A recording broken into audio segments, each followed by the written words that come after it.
welcome sa another vlog. Ang isi-share ko ngayon, nasaan ang location ng drain plug kung ikaw ay mag-change oil. Okay, so ito ay oil cap ito. Ito yung dipstick. Ayan, so inalis ko lang para magkaroon siya ng sumingaw, tumulo yung langis. Ayan, so okay. So ang nangyayari, pagka ito inalis, yan, marirelease yung pressure, magkakaroon siya ng singaw, so mabilis siyang tutulo yung langis sa baba.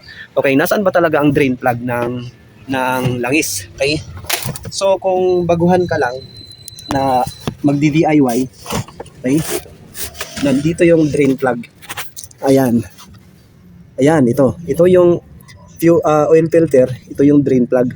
Ang pihit nito pa ganito, okay, pa kaliwa, yan, luwagan ko lang siya, yan.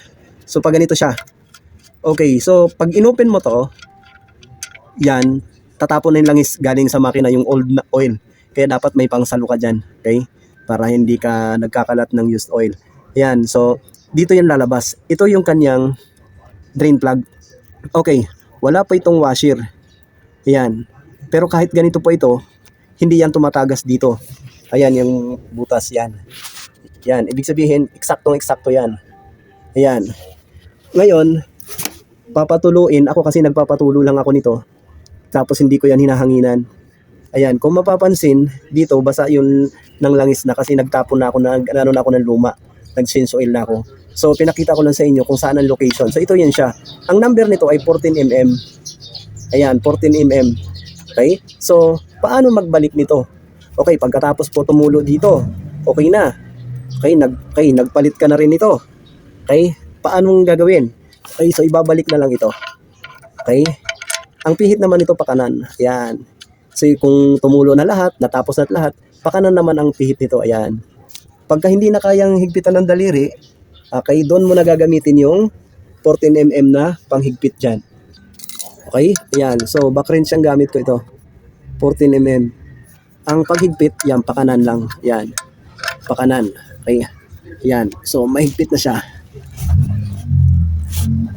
Okay. Yan. So, mahigpit na ito. Mahigpit na rin ito. Ibig sabihin, pwede ka nang magsalin ng langis. Okay, ito, hindi yan tagas kasi nanggaling yan dito sa filter.